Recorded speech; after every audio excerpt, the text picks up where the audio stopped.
Welcome everyone to Rumi Forum. My name is Meto Koloski. I'm the president of the United Macedonian Diaspora, and I was asked to moderate this panel, and I'm very honored to introduce His Excellency Dr. Zoran Jolevski, the Ambassador of the Republic of Macedonia, who will speak today on the integration of Southeast Europe into NATO and the European Union and Macedonia's role. Just some background information on the ambassador. He was born on July 16th, so I guess upcoming birthday, happy early birthday, in Skopje, Republic of Macedonia, and married Mrs. Suzana Jolevska, who's present today, and is the father of two children, Filip and Pero, and Filip is here today as well. Professor Zoran Jolevski was appointed ambassador of the Republic of Macedonia to the United States in March 2007. In November 2008, he also was appointed the Macedonian government's chief negotiator on name differences with Greece under the auspices of the United Nations. Ambassador Jolevski is professor at the European University in Skopje, Macedonia. From 2000 to 2004, Ambassador Jolevski was chief of staff to the late Macedonian President Boris Trajkovski and served as chief advisor to the Macedonian government on Macedonia's World Trade Organization accession. He has also served in various other capacities with the Macedonian government through the Ministry of Foreign Affairs. He was the chief of party to the Macedonian Business Environment Activity, and from 2006 and 2004 to 2006, the chief of party to the World Trade Organization Compliance Activity. Both of these were USAID-funded projects and operated by Booz Allen Hamilton, a leading U.S. consulting firm. Ambassador Jolevski founded and has been the first president of the Institute for Economic Strategies and International Affairs, Ohrid. He also served as president of the Boris Trajkovski International Foundation from 2004 to 2005. Prior to his appointment as ambassador, he was member of the boards of a number of companies.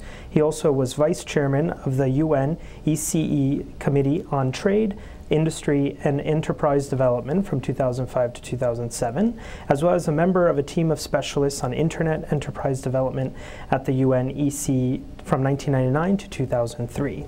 Ambassador Jolevski holds a PhD in International Economy from the Faculty of Economy in Skopje, as well as a Master of Science in International Trade Law. He is the author of 2 books and more than 100 articles, as well as editor of several books. So I'm pleased to welcome the Ambassador. Thank you. Thank you, Meto. It's my great honor and privilege to be today with you and to discuss integration of Southeastern Europe into NATO and European Union and the Macedonian roles in this process. We are witnessing more than 60 years of legacy of NATO and European Union in defending common values, safeguarding security, democracy, stability and prosperity throughout the Euro-Atlantic area and spreading beyond. Euro-Atlantic integration process has played a crucial role in creation of landscape of Central, Southeastern and Eastern Europe. Most of the countries from the region are already members of NATO and European Union, and some of them are on their path to join those organizations. They would like to be part of Euro-Atlantic family because they belong there. The prospects of Euro-Atlantic integration has been and still is the driving force for the reforms that are strengthening the democracy, prosperity, and stability in the region. And all those reforms are not just for the sake of the membership of those organizations, but primarily for the citizens of those countries who are acceding to European Union and NATO. We are making those reforms to create a better conditions, better quality of life for our citizens, and also in parallel to join NATO and European Union. And when NATO and EU is asking us to perform certain reforms, we are aware that those reforms are good for us and for the region in general. Remarkable results have been achieved in the last 20 years. NATO open door policy and EU integrations have greatly contributed to such achievements. EU and NATO enlargement policy have strengthened the alliance and Europe as well. It has brought more peace, more security, more stability and more prosperity in our region too. It's a mutual process. Alliance should and EU should embrace the countries that desire, deserve, and fulfill the required criteria to join them. And the priority of European Union and NATO should be also integration of Southeastern Europe and completion of the unfinished business. Southeastern Europe, in particular Western Balkans, have been focused of the international community for more than 20 years. Huge international and national efforts have been taken in overcoming and resolving the conflicts, stabilizing the countries, and establishing a democratic and functional systems of the governance in the region. Those efforts have brought peace, stability, and prosperity in the region, and we appreciated the efforts and support received. NATO open policy and EU enlargement process have become a strong catalyst for the reforms. And also they have brought another atmosphere in the region. I remember I was a young diplomat, and in that time I was secretary of the negotiation team which was participating to the International Conference of former Yugoslavia, which was solving the dissolution of our predecessor state. One of those working groups was economic working group. And I speak about 92, 93, 94. The countries from the region didn't want to talk at all about economic cooperation, because in that time they were afraid that that economic cooperation will bring a re-institution of the predecessor state. Yeah. But the whole climate has changed dramatically. And I still remember in 2000 in Davos, where I was with President Trajkovski, when Carl Bildt and Soros proposed creation of free trade area. It was just 12 years ago. No one from the region was ready to embrace. But in 2004, we have created free trade area in order to strengthen the economic cooperation between our countries. Also, I remember when I served as the Chief of Staff of President Trajkovski in 2002, before the EU summit, when the presidents from the region first time came together in Ohrid to send a message to the European Union that we would like to see the region as a part of European Union and NATO. EU is driving force for our reforms, EU and NATO of course, is driving force for our reforms, but also for our cooperation. We have started with support of our friends from Washington, so-called Adriatic Charter. In the beginning was A3, was US, Albania, Croatia, and Macedonia. Then we extended, we invited 2 more countries, Montenegro and Bosnia and Herzegovina, trying to bring them, helping them to become part of the NATO family. So some countries have moved forward, and some countries are still in the process to join those institutions. The successes in the region were not regarded as a failure of the others, but as a joint success and benefit for the whole region. Slovenia is a long-time member of NATO and European Union. Albania and Croatia joined NATO in 2008, and Croatia will become next year 28th EU member state. Montenegro has started its negotiations for EU membership 2 weeks ago, and we are welcoming that achievement. High-level dialogue of EU accession of Bosnia and Herzegovina has been launched. Serbia got a candidate status in March this year, and a feasibility study with Kosovo has been launched this spring. Unfortunately, Macedonia remains a unique case for which I will refer later.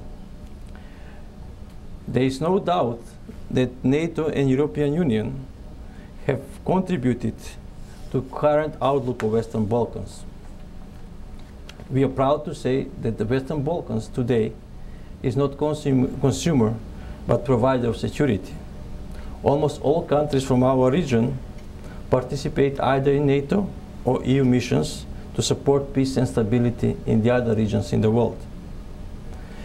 Therefore, I will argue that the Euro-Atlantic area has become more stable and more secure to the process of European and Euro-Atlantic integration.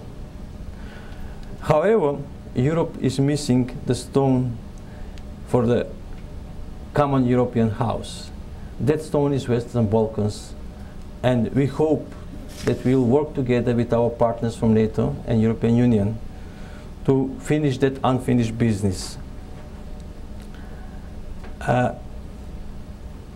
My country and the countries from the region are committed to work towards achieving this goal, to do all those reforms which are necessary and important, as I mentioned in the beginning, not just for our membership to NATO and European Union, but also for membership for our citizens. Let me talk a little bit about, as I mentioned, Macedonia and the region is provider of security. And one of the examples and evidences of that is our participation to ISAF mission in Afghanistan. I remember I served as a chief of staff when US ambassador came to ask my president about participation of Macedonia to ISAF mission. President Trajkovski didn't think a second about what will be the answer. Immediately he gave full support for our participation. Since then we have had 2 more presidents, number of the different governments, different compositions of the parliament, and everyone was supporting our participation to ISAF mission in Afghanistan. Macedonia is the 5th biggest per capita contributor to ISAF mission. And also, what's very important, we have huge support from our citizens. For every rotation, we have to vote in the parliament. And all votes in the parliament in Macedonia were in favor of our participation to ISAF mission. Sometimes here in Washington, people ask me, Mr. Ambassador, how comes that you have such a huge support, not just from the politicians, but also from the people? My answer is the following. We have witnessed what NATO and Europe has brought to our region, how they have helped us to reach stability, peace in our region. So we know that now is our time to also contribute to the peace and stability in the other parts of the world. Macedonia remains committed to NATO policies and practices after 2014 and to the political and military framework adopted in Chicago. Macedonia, together with its Adriatic Charter partners, have sent instructors who will help establishment of military police school in Afghanistan as a part of NATO training mission. Our experiences and lessons learned during the recent developments in our region, especially in building functional institutions, pursuing reforms in the areas as defense, security, and other sectors, may prove valuable to the transition and post-transition of Afghanistan. I will speak now a little bit about Macedonia and its process of integration towards NATO and European Union.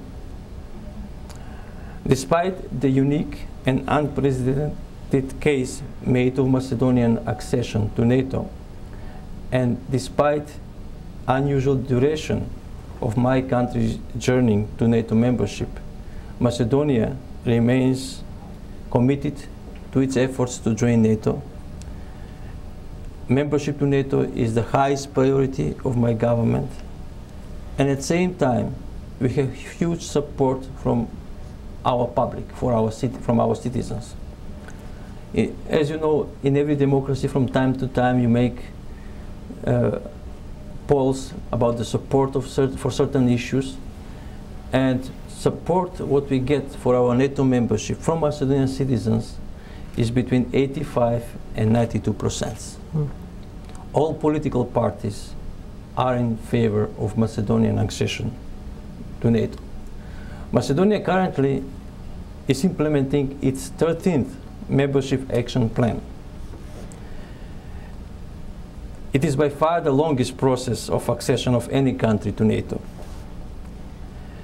Macedonia has fulfilled all criteria to join NATO and deserves its membership.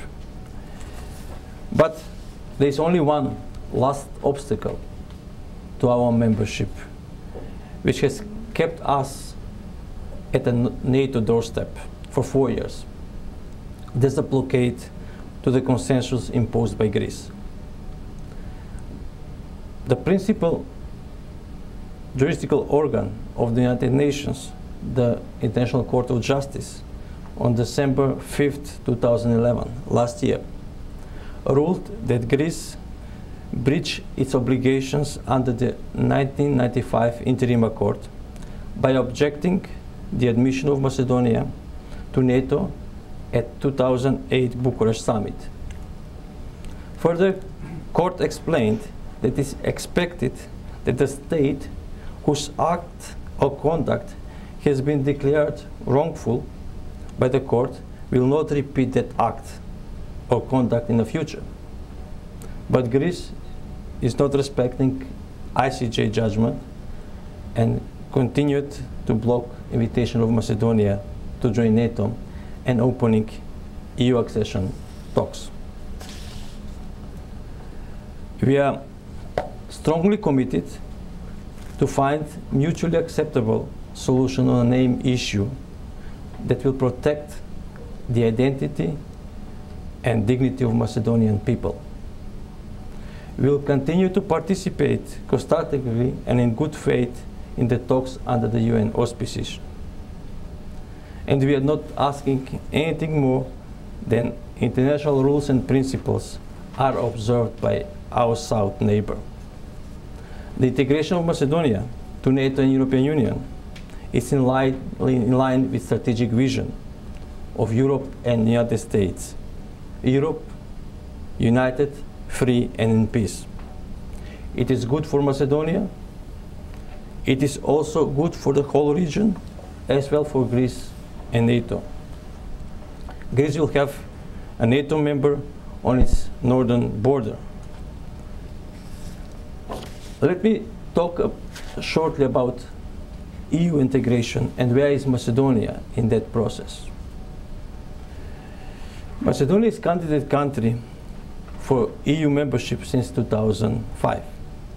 Macedonia was the first country that signed in 2001 the Stabilization Association Agreement, which is instrument which is the first step towards EU membership. The European Commission and European Parliament recommended to the European Council that Macedonia should open its negotiation process in 2009. Today is 2012. We are still waiting that process to be open. Macedonia will continue in its path towards also European membership. Similar like NATO, we have huge support by the public, around 90%. Also, there is consensus among political parties about importance and the vision that Macedonia should be a member of European Union and NATO. Status quo in the European journey of Macedonia is unsustainable. There is no single argument why EU accession talks should not be open with Macedonia. We believe that opening of accession talks for Macedonia will be a win-win situation for Macedonia, for our south neighbor, and for the European Union. Starting those negotiations will be very helpful to all of us and will strengthen the stability, prosperity of Republic of Macedonia. Macedonia is doing a lot of reforms in order to move forward. And I will not just speak about how we as the Macedonian government are seeing those reforms, but I will just mention how the others are judging those reforms. For example, World Bank every year is preparing doing business report. Macedonia last 4 years was among 3 best reformist governments in the world. Also,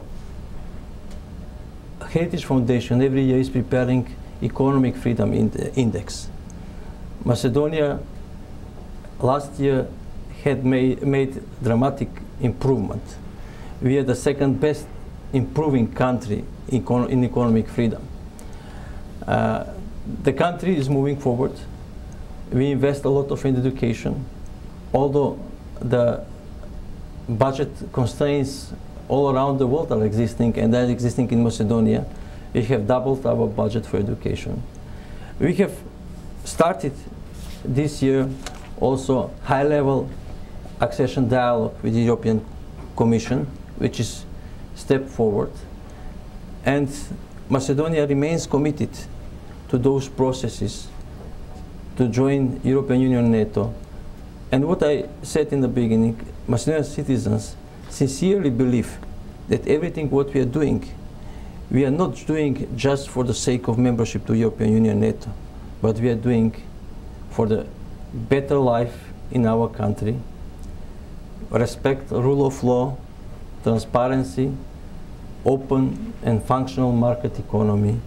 That is the vision for my country. Thank you. Thank you, Ambassador.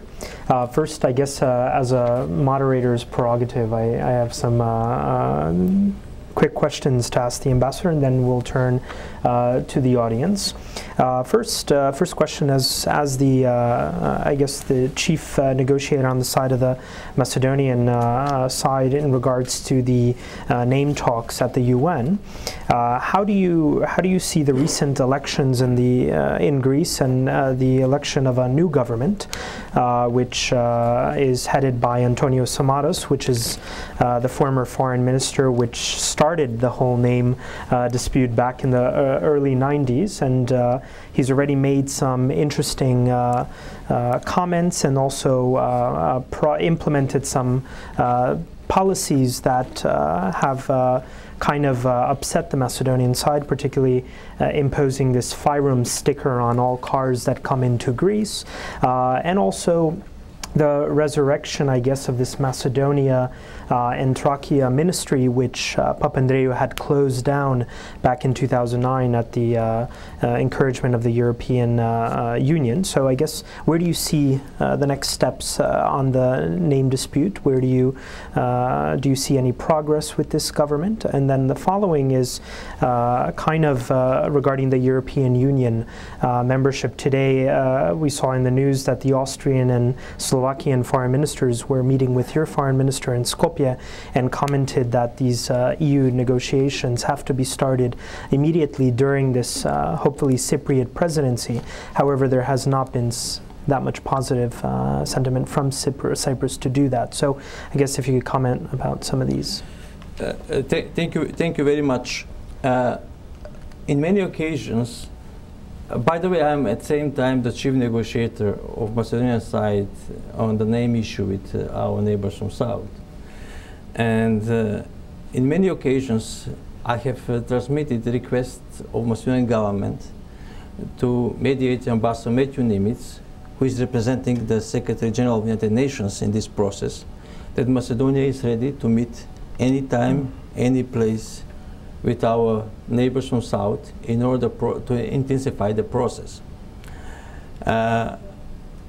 With the new Greek government, we hope we'll be able soon to get that process reinstituted and moving forward. Recently, actually 2 days ago, my government again proposed to Greece to start talks and negotiations to sign the Treaty for Good Neighborly Relations and Cooperation, which is good base to strengthen the bilateral relations between two countries and to work on opening of new border crossings between Macedonia and Greece to allow free movement of people from one side to the other side, because that's very important. We hope that we'll get a positive response from Greek side, and also on that issue with the stickers of our car, that is completely against the interim accord from 1995, in which is stipulated that both sides have to observe international codes, and international code for Macedonia is MK. It's important to have a free movement of people, of goods, and of course vehicles. The trade is an important vehicle for economic development, and we all need the economic development. A lot of Macedonians are going to Greece to spend their holidays, and they are contributing to Greek economy. And also we have a lot of Greek citizens coming to Macedonia, especially neighboring cities, and that's contributing to Macedonian economy. And Macedonian government is encouraging those exchanges of people, trade and investment across the border. We have welcomed the Greek investors, and we hope that we'll get the same response from Greek government, because that's beneficially not just for Macedonia, but for the whole region and for Europe. There is huge support for Macedonian accession to European Union and NATO.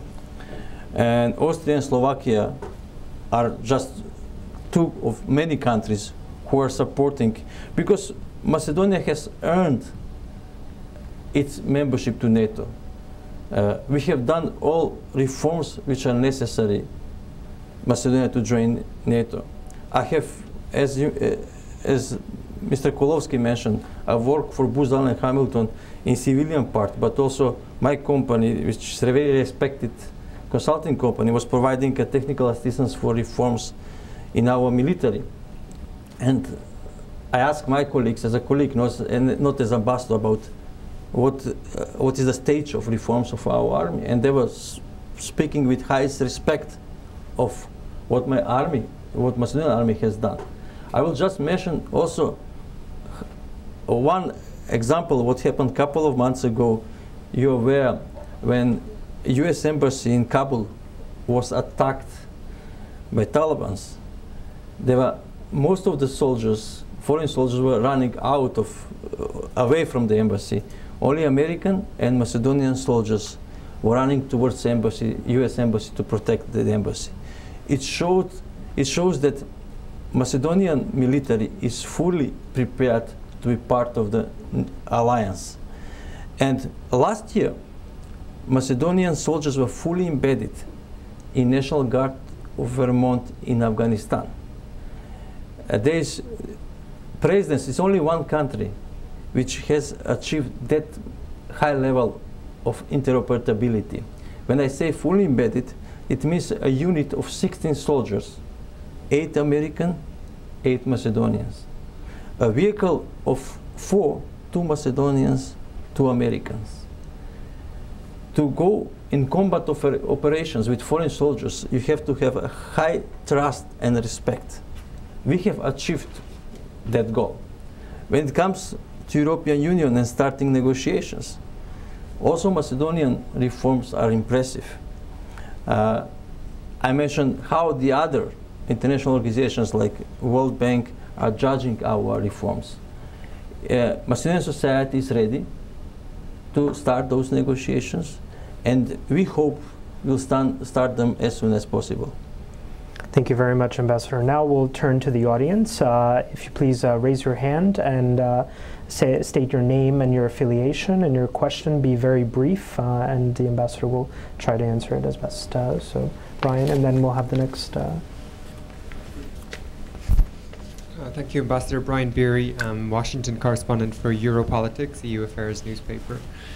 Just to follow up a little bit on the EU accession bid, is there anything you feel that the EU, obviously Greece is the one blocking, but the other EU member states, European Parliament, European Commission, how do you feel they have acted in this process? Are they doing more or less what you would expect of them?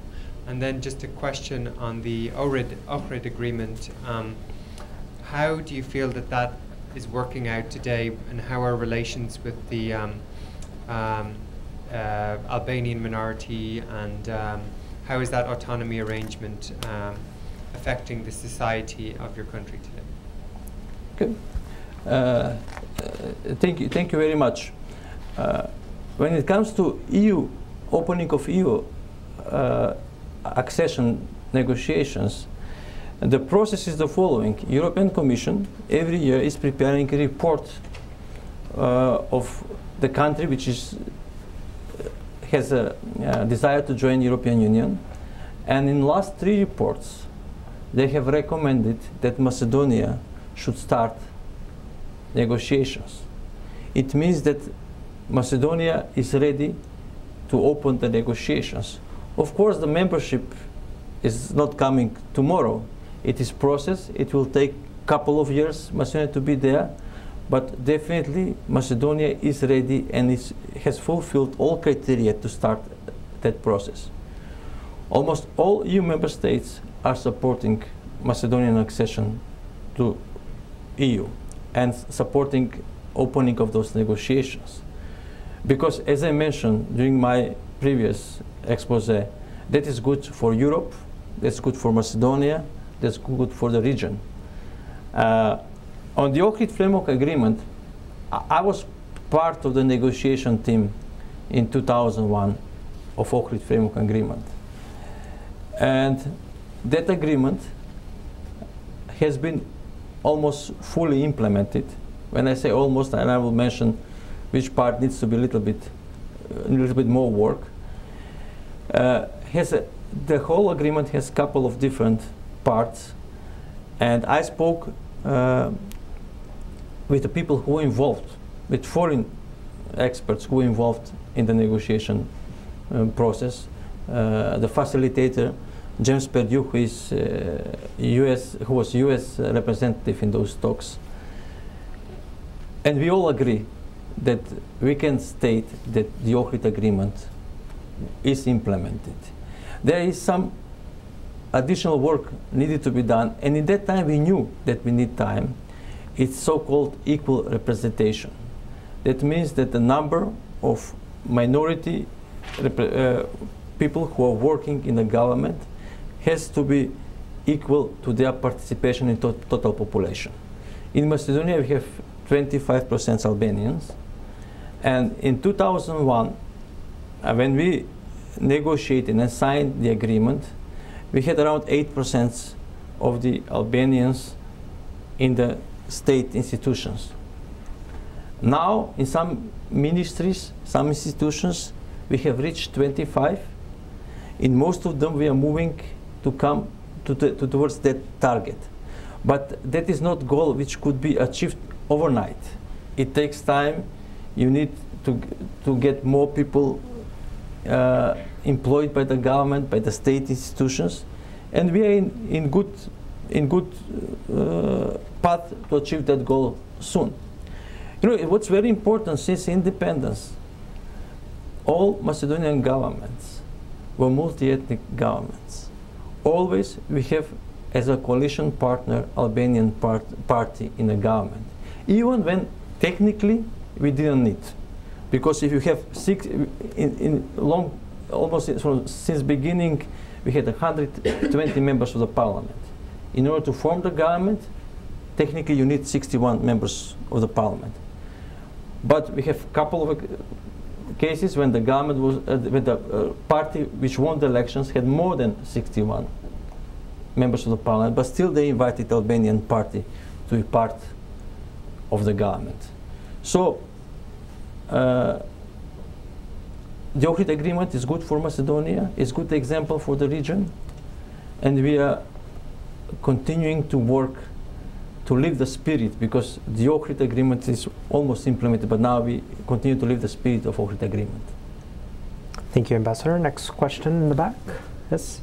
Mike Kurtzig, retired economist from the U.S. Department of Agriculture, primarily working on the Middle East and Africa. So pardon my ignorance, Mr. Ambassador, but I'd like to ask, what drives the Macedonian economy? Is it agriculture, is it services, is it manufacturing, and what makes it attractive to foreign investors? Thank you.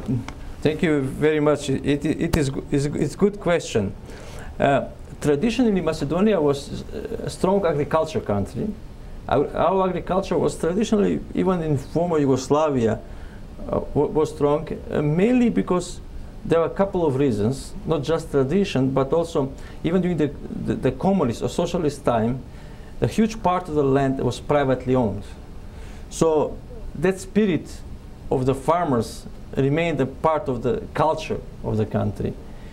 Today, we also encourage our agriculture production. We are exporting mainly in our region, and also we are trying to get in some new areas like wine production. Macedonia is on 23rd place in the world by production of the wine grapes, but we are not on the 23rd place in the world by exporting of wine. So now there's huge program of the government trying to support small private wineries to get better quality of Macedonian wine. Aside from agriculture, the government now is investing a lot in information technology and science. We have increased the number of the students who are studying international technology and science. The government has a number of programs in that respect. I will just mention a few. For example, with help of USAID and Motorola, Macedonia became the first internet wireless country in the world back in 2005. I remember when I served as the Chief of Staff of the President, we started a project in 2002, computer lab in every high school. Now, and that was a dream. We implemented that in 2 years, but the current government in 2007 implemented a project, a computer for every student.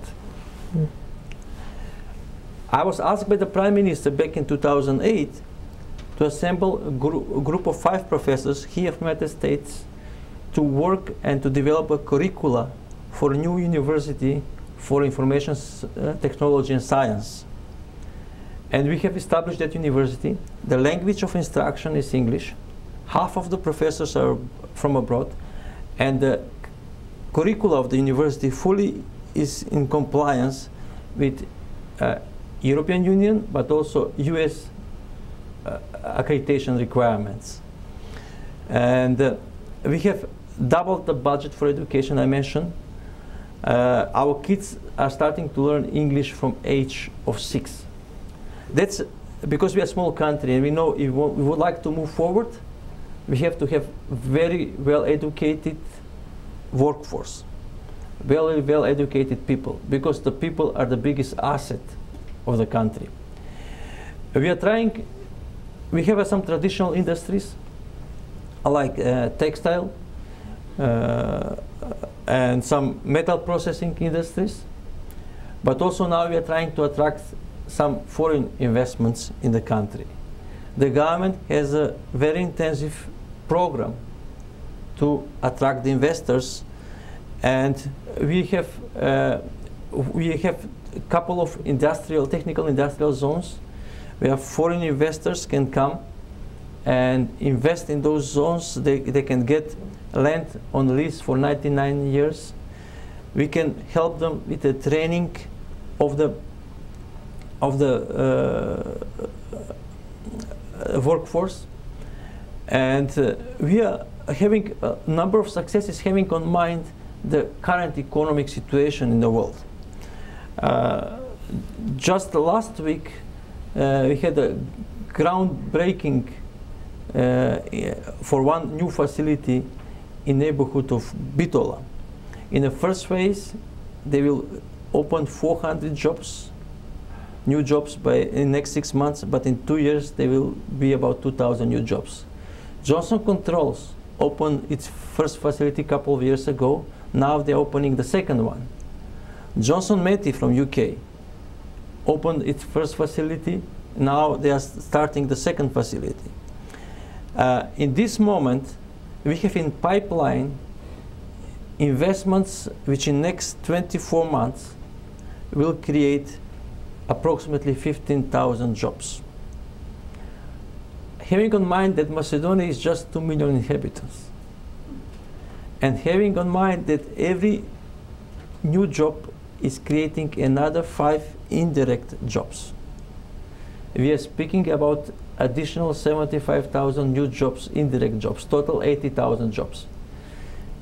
Currently in Macedonia, total number of employed people is about 750,000, which means in next 2 years we'll add more than 10% of new jobs in Macedonia. We have implemented a number of policies. For example, I will just mention 2. The government in 2006 introduced flat income and profit tax. In 2007 was 12%, 2008 10%. Also, we have started a process called a regulatory guillotine. What is that process? We invited the private sector, we invited the associations and the governmental officials on one table and discussed different laws, regulations, which were obstacle to the businesses. And we removed a number of the obstacles to the businesses. So that's the reason why, for example, today Macedonia is on the 22nd place in doing business report in the world by the business climate in the country. Also in parallel, the government worked on transparency of its procedures, because we believe that transparency is very important for democracy, for economic growth, and Macedonia has achieved a lot in that respect too. Thank you. Any other questions? Okay. Well, I just a few comments on that. IT, okay. I'm very pleased to hear that. And yesterday I was doing some research, and Intel apparently said that Macedonia, at some major world conference on IT, said that Macedonia is a leader in IT education, which I guess is as a result of these many projects and USAID collaboration. I mean, a lot of places here you can't even get wireless, yet you go to Macedonia and the highest peak of a mountain, I've been, and you could get wireless. So that's definitely impressive for a small country of 2.1 million, and very pleased to see that it's definitely becoming a leader in the region, and we hope to see Macedonia in the EU and NATO. So on behalf of the audience and Rumi Forum, I'd like to thank you for your time to speak to us here, and if I could ask for everybody to give you a round of applause, and thank you. Thank you.